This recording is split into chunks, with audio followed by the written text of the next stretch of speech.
लागे छे रंडी भाज छही हेरे मादर चोद के जनमल लागे छे रंडी भाज छही लागे छे रंडी भाज छही खेसारी लाल के बेटी पगाना खेसारी लाल के बेटी पगाना बोल न किया गावे छही सुन हेरे कुशवाहा के जनमल सुन हेरे कुशवाहा के जनमल लागे छे रंडी भाज छही सुन हेरे कुशवाहा के जनमल लागे छे रंडी भाज छही सुन हेरे मादर चोद के जनमल लागे छे रंडी भाज छही खेसारी लाल के बेटी पगाना खेसारी लाल के बेटी पगाना बोल न किया गावे छही सुन हेरे कुशवाहा के जनमल सुन हेरे बहिन चोद के जनमल लागे छे रंडी भाज छही सुन हेरे कुशवाहा के जनमल लागे छे रंडी भाज छही सुन हेरे मादर चोद के जनमल लागे छे रंडी भाज छही लागे छे रंडी भाज छही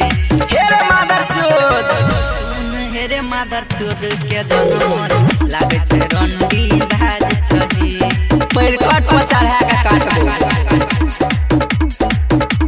हेरे बेटा तोरे कारण होई छै कचरा भोजपुरी इंडस्ट्री रे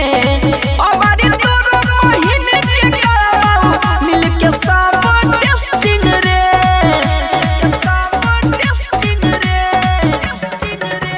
हेरे पोता तोरे कारण होई छै कचरा भोजपुरी इंडस्ट्री रे अबारी तोरो मौसी के करबाऊ मिल के सब टेस्टिंग रे बोल हेरे कुत्ता हरामी सबके गैर सुनाबै छी सुन हेरे कुशवाहा के जनमल लागे छे रंडी भाज छही सुन हेरे कुशवाहा के जनमल लागे छे रंडी भाज छही मादर चोद लागे छे रंडी भाज छही हेरे मादर चोद सुन हेरे मादर चोद के जनमल लागे छे रंडी भाज छही लागे छे रंडी भाज छही ज्यादा वायरल होई के छौता बहिन के नचवाइले रे व्यूज पर व्यूज जइतो लहंगा उठवाइले रे हेरे मादर चोद के जनमल ज्यादा वायरल होई के छौता बहिन के नचवाइले रे व्यूज पर व्यूज जइतो लहंगा उठवाइले रे अब बाबू पर्दा में रही है किया तू पगलाबै छही